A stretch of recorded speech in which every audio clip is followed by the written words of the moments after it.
Hello. So today I'm going to be doing a demonstration spread, and this spread is focused on helping you add a bit of a tarot superpower to your manifestation exploits. Now, manifestation can be very frustrating, and obviously I'm very keen on working with energy to make things happen in tarot, and that's an important thing. I think we can use tarot as a tool to aid us in making things happen in our life. So how can we use tarot? We can use it by unpicking the energy and seeing what's going on behind the scenes. So let's do that now. Let's have a little look. So what we have here is an 8-card spread, and I've sort of extrapolated all of the different questions to give us a really nice overview as to what it is we need to know in order to move forward in the best way to make our manifestations manifest. Card 1. Card 1 represents the manifestation that is currently being focused on. Now, in this instance, I've drawn the 10 of Cups. So the 10 of Cups is lovely. It talks about, it's a sort of coming home card, isn't it? It's a card of connected happiness. It's a card of feeling emotionally grounded. It's lovely. It's a coming together card. So the 10 of Cups is the manifestation that is currently being focused on. Lovely. Okay, so the second one represents the querent in relation to the manifestation, and here we have the 8 of Wands. We're going to go through all the cards. We're going to read the reading afterwards. Let's just put them out and see how they work. So number 3 represents the overarching energy that's powering this manifestation, and here we've got strength. Number 4, what does the client need to do to be in alignment with that goal? The Queen of Wands. And what is currently hindering her progress? The Hierophant. Well, that's a big strong card, isn't it, for a hindering card? Okay, number 6. Currently, where is the querent in regard to this manifestation? The 5 of Wands. And what is the advice of the energetic world stroke universe about achieving that goal? The Chariot. And how should the client proceed for the best result? The Hanged Man. Okay, great. So we've got our cards. Now let's have a look. So first of all, with regards to the manifestation that she's currently focusing on is the 10 of Cups. Now the 10 of Cups is great, so that we've got a really good, strong, positive energy to focus our manifestation on. Lovely, very nice. But what represents her in relation to this manifestation? The 8 of Wands, like, hurry up, hurry up. It is quite a lot of impatience in that, isn't it?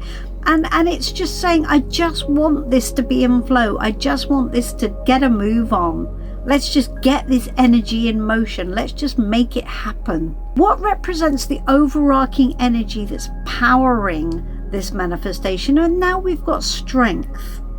So obviously, if we look at her relationship to the 10 of Cups, she's obviously not feeling that she's there yet, right? And she's quite impatient with that 8 of Wands. So basically, strength is saying, well, I just have to be strong now. I just have to endure. Now that's interesting, isn't it? Because, I mean, understandable, but not exactly coherent with the 10 of Cups. If we're talking about needing to be in coherence and needing to be resonant with the energy of 10 of Cups, strength is, it's all right.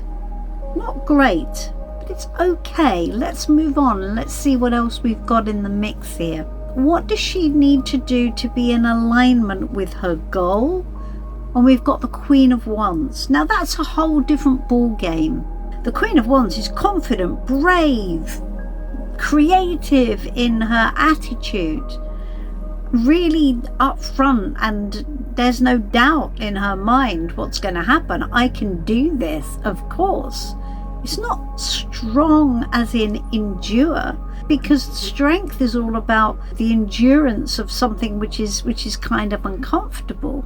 I mean, it might be in alignment with a goal, but it's certainly not as energetically dynamic as the Queen of Wands. And what is currently hindering her progress? The Hierophant. Now, the Hierophant is a big card. So the Hierophant talks about belief systems and the way things are done, how to play within the rule book. So on some level, what she believes and the way she thinks this is going to happen is not helping. So whatever it is that's in play, what she's religiously thinking is not helping the energy in some way. Currently, where is the client in regard to this manifestation? And we've got the Five of Wands. Now, this is not surprising, is it, when we look at the two cards which we've established are a little bit problematic. So the Five of Wands is conflicted. It's conflict, either fighting ourselves, or maybe there's someone around her that's not quite in alignment with what she wants, or maybe what she wants is actually just not in alignment with the Ten of Cups. Whatever it is, we've got different energies at play which are in the way of her manifesting what she wants and the way that she thinks she's going to get it. Because the Hierophant is the rule book, isn't it?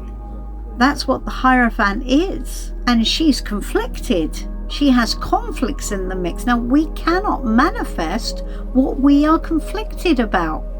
What is the advice of the energetic world stroke universe about achieving this goal? Now we're into major territory. We've got the Chariot in play. Now the Chariot is very interesting because the Chariot is talking about knowing what you want and being very focused and very determined. Think back to that Queen of Wands. Very determined and very focused on a specific point. As we can see from the card, we are clearly in the driving seat, driving the bus, and we are going down this energetic route, and we want to get to a very specific place. And we're not looking to either side. We're not going to be pulled off. We're not going to be distracted. We're going to be very, very focused if we're going to achieve this goal. And we have to know specifically what it is that we're going to achieve if we're going to achieve it. And that Five of Wands is a bit of a problem in this mix. The last card number 8, is how should the client proceed for the best results? And we've got the Hanged Man. So the Hanged Man is patience, isn't it? Patience and new perspectives. So when the Hanged Man comes up, it's asking you to sacrifice the way you're thinking in some way. It's also telling you that we need to slow down a little bit here, because we've got hurry up, don't we? We've got a lot of impatience in the mix here. And it's saying just slow down. There is a problem with the way you're thinking. And over time, you're going to think differently. You're going to have some new perspectives. And maybe that new perspectives is how we're going to get there. So she needs to stop the process for now, or stop being so impatient about the process, and maybe go into how exactly she's feeling herself, what those conflicts really are, and what she's religiously thinking about how she's going to get there. And that's going to take a little bit of time to reposition. But it does say that it's possible, though, because the Chariot is a very, very powerful energetic card. And the Chariot tells you that you can get there. It's quite forward focused. With courage and determination and real focus, you can absolutely get there, but you're going to have to realign in some way, because at the moment we've got stuff in play which is not helping. So I hope that's been interesting. I think that's a fun little reading. Do try it yourself. I'm going to put a link in the description so you can download the spread and you can try it yourself. let me know how you get on. If you get stuck, just ask me a question and let's see if we can make this work together. I hope it's useful, and in the meantime, please like and subscribe if you like the channel. I'm going to be doing some more sample readings. I'll try and do at least one a month. In the meantime, I hope to see you soon. Leave me a comment, let me know what you think. Okay, bye for now. Bye bye.